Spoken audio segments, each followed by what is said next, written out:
மீன் நல்ல மீனாக தான் இருக்குது, புது மீனா. பரவாயில்ல, காசு கொடுத்தா நல்ல மீனாக கிடச்சிருக்கேன். பொன்மானம் பன்னீர் தூவுது இந்நேரம்.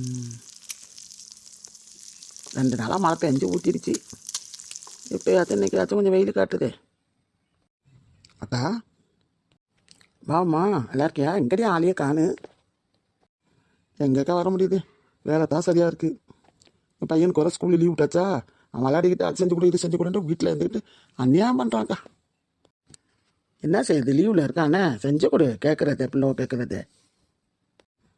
நான் என்ன வாச கதவை சாத்தி கிடக்குன்னு எங்கேயோ வெளியே போயிட்ட பிறகு நினச்சிக்கிட்டு இருந்தேன். அப்புறம் பார்த்தா சரி, உன் பாட்டு சத்தம் கேட்டுச்சு. சரி அக்கா கொல்லையில் தான் இருக்குன்ட்டு சந்தாலாம் வந்தேன். சும்மா பாட்டு பாடினேன்டி, அதுவும் காலையில் வந்துருச்சா. எங்கக்கா என்னை கூப்பிடாம துணி துவைக்க போனேன்? என்னை கூப்பிட்டு போயிருக்கலாம்ல. துணியா? நான் எப்படி போய் துவைக்க போனேன்? இந்த துணி காயுதே, மணிக்கண்டேன் ஃப்ரெண்டு சட்டெல்லாம். ஓ அதை சொல்றியா? நீ வேற, நான் எங்கே போய் துணி துவைக்க போனேன்?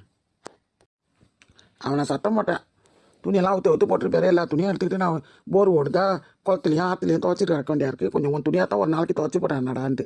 அது குளித்தவன் அவன் ட்ரெஸ்ஸை மட்டும் துவைச்சி காய போட்டுட்டு போயிருக்காண்டி. ஓ அப்படியா? நான் வரேன், நீ என்னை விட்டுட்டு தான் போரில் போய் துணி துவைக்க போயிட்டேன்னு நினச்சக்கா. நீ ஒருத்து, நான் எப்படி ஒண்டியாக போவேன்? உன்னை கூட்டிகிட்டு தான் போவேன். உன்னை கூட்டிகிட்டு தானடி போவேன், எப்படி ஒண்டியாக தனியாக போவேன்? அது சரி. ஆமாம், மீன் எங்கே வாங்கினேன்? நான் வாங்கிட்டு வரல உமா, மணிகண்டன் அப்பா வாங்கிட்டு வந்தார். பவா மீன், அது பெரிய மீன் தான். 2 மீனும் வாங்கிட்டு வந்தார். அதே 1 கிலோவான். 1 கிலோ 400 ரூபாண்டு கொடுத்துருக்குறா. ஆனால் நல்ல மீனாக புது மீனாக தான் இருக்குது.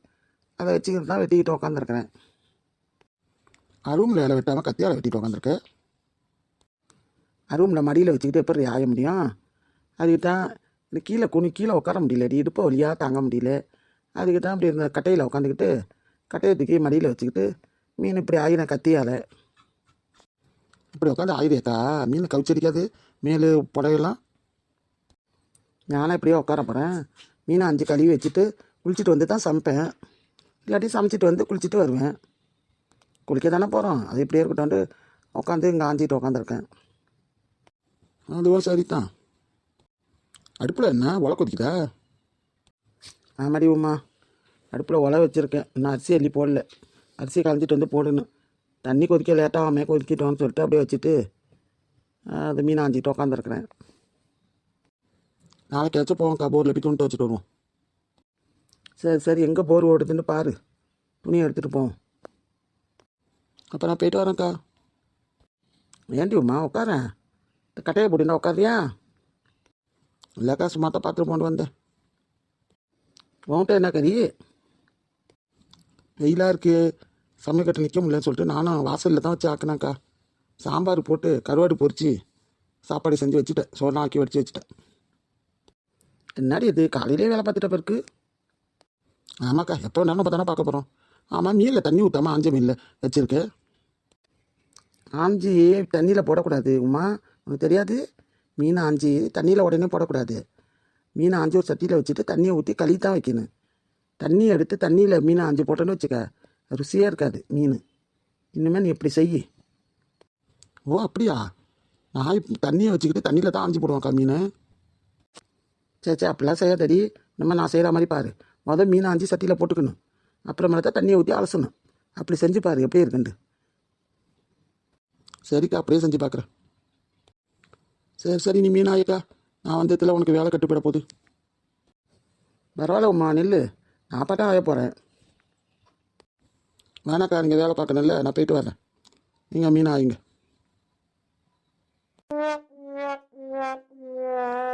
நம்ம வேலையை பார்ப்போம். அம்மா காலையிலே வேலை பார்த்துட்டா பேருக்கு இன்னைக்கு நேரத்தோட. அந்த மாதிரி நம்மளாம் நேரத்தோட வேலை பார்த்துருக்கலாம். சரி பார்ப்போம் என்ன செய்கிறது. அவன் நேரத்தோட எழுந்திரிச்சு சமைச்சிட்டா அன்றைக்கி. நம்ம மீன் வாங்கிட்டு வந்து தானே சமைக்கணும். பொறுமையாக சாப்பிடுவோம், என்ன பண்ணுறது. முருகன், என்ன அடித்து முடிச்சிட்டியா? ஒரு சவரை அடித்து முடிச்சிட்டேன் ஐயா. நான் பக்கத்து சவரை வந்து நாளைக்கு தான் அடிக்கணும், லேட்டாக ஆகிடுச்சு. வீட்டுக்கு வர போகணும். வீட்டில் வர விந்தாலாம் வந்து கிடக்கிறாங்க, எல்லாம் ஜாமான்லாம் வாங்கி கொடுக்கணும் ஐயா. விந்தாடியா? யார் வந்திருக்கா? பட்டு வீட்டில் உள்ளவங்க அம்மா அப்பா அவங்க அண்ணன் பொண்டாட்டி எல்லாம் வந்திருக்கிறாங்க. அண்ணன் பொண்ணுண்டு அது ஒரே லோலாண்டு எல்லாம் கத்திக்கிட்டு கிடக்குது. வீடும் வசதி பத்தல, ஒன்றும் பத்தல ஐயா. ஓ அப்படியா, எப்போ வந்தாங்க? அவங்க வந்து 2 நாளாச்சு ஐயா. ரெண்டு நாளாகுது. இங்கே தான் இருக்காங்க, ஒன்றும் போகல. வீடு வர குடிசையாக இருக்கா, ரொம்ப கஷ்டமாக இருக்குது. ஏன் உன் சம்சாரத்திட்ட சொல்லி வீட்டில் உள்ளார படுக்க வைக்க வேண்டியதானே? ஏயா அவ செய்தி தெரிஞ்சே சொல்கிறீங்க. இப்போ இது வந்ததுக்கே லோலோன்னு கத்திக்கிட்டு போய் நிற்க சண்டையாக இருக்கியா. 2 நாளாக பெரிய பிரச்சனை. ஆஹா, பெரிய பிரச்சனையாக என்னப்பா சொல்கிற? சும்மா நேரத்துலையே காமாச்சு நின்று குதிப்பா, உட்காந்து குதிப்பா. இப்போ அதில் கண்டோன்னா ஒரே ஆட்டம் ஆடுறாளா? ஆமாய்யா, ரொம்ப கஷ்டமாக இருக்குது. என்னை போட்டு ரொம்ப தொல்லைப்படுத்துறதையா.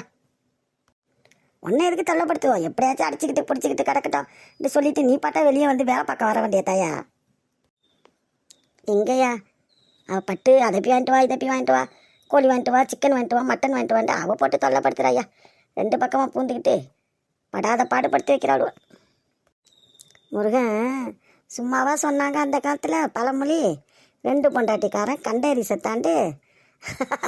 அந்த கதையாயிடுச்சுப்பா உன் கதை இப்போ. ஆமாங்க ஐயா, நீங்கள் சிரிக்கிறீங்க, என்னால் சிரிக்க வர முடியல ஐயா.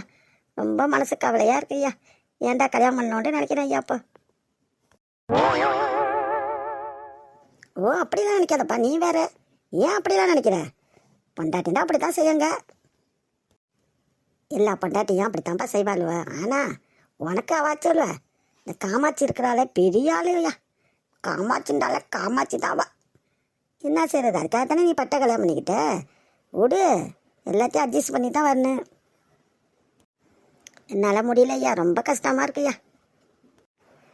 நீ யாருக்காகவும் பேசாத. 2 பேரும் அடிச்சுக்கிட்டு நிற்கிட்டாண்டு விட்டுடு. உனக்கு என்ன பட்டை தெரியாதா, காமாட்சியை தெரியாயா? காமாட்சிக்கு பதில் கொடுக்குறவ தான் பட்டு. 2 பேரும் அடிச்சுட்டு நிற்கிட்டாண்டு விட்டுட்டு நீ பட்டாவே அந்த வேலையை பாரு. அப்படி தயா வந்துடுறேன் நான். இந்த சவர் வேறு இருக்குது. முருகன் சொந்தக்காரங்களாம் வந்திருக்காங்க. அந்த வேலை இருக்குது, இந்த வேலை இருக்குன்ட்டு லீவு போட்டுறாத. நாளைக்கு வரணும். இன்னும் 2-3 நாளைக்கு எங்கள் வீட்டில் வேலை இருக்குது. இந்த பக்கம் சவத்தை அடிக்கணும், வாசலில் உள்ளார வர வேலை இருக்குது. உள்ளார வர சவர் அடிக்கணும், பெயிண்ட் அடிக்கணும், சவத்தெல்லாம்.